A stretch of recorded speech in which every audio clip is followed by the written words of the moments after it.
Welcome to WW1, also known as World War I Tribute Game Show. This is the show that'll test your knowledge of World War I. Categories are, well, medicine. All medicine.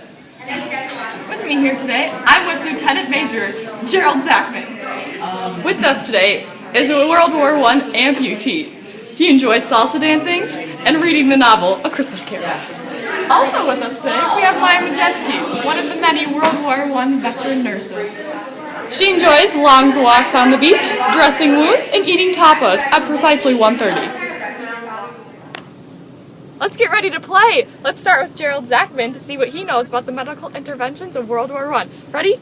Go! Well, Emily, I wasn't always this beautiful. I'm made of mold, plasters, and metals. This eyeball is glass, and I had to have my leg amputated due to trench foot. They're making me an artificial leg, which is really good, but first they had to cut off my old leg, which was very, very, very painful. So I would say prosthetics and facial reconstruction are the most important medical inventions of World War I.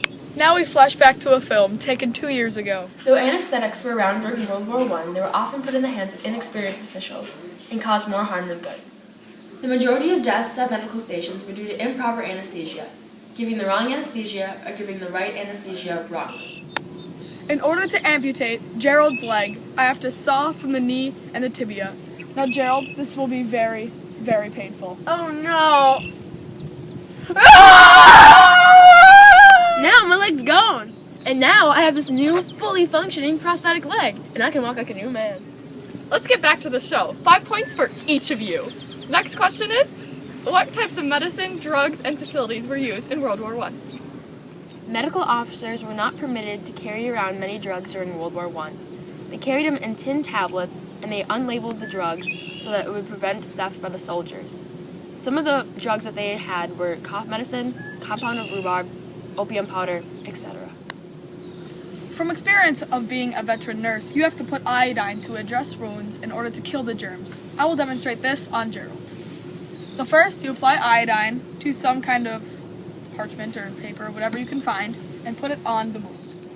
There were two main types of facilities used in World War I. The first was first field dressing, where the soldiers would address their own wounds by themselves. The second was a regimental aid post, where I worked, which was behind the trenches, where I would help and aid the soldiers when they got hurt.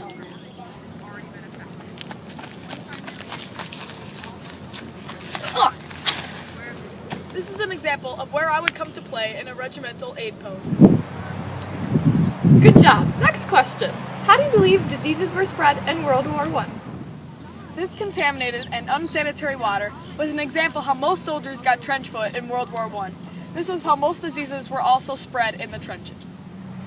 Bacteria spread due to coughing and sneezing in the trenches, and some conditions, such as lice, were spread due to unsanitary conditions. I got lice. Great job! You guys did so good. Tie game, you guys are all winners. And just for a fun fact for all of you viewers at home, blood transfusions had just been improved back then in World War I. Maya, our nurse, had just discovered that sodium citrate prevented blood clotting. She also recognized that there were safe concentrations of blood that could be used, and they learned the value of preserving blood so they could use it conveniently.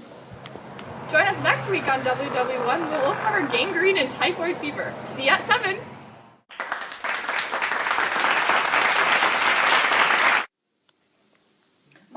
Nurse had just discovered the value of sodium citrate that could prevent blood clotting. This is so hard! Why can't I learn?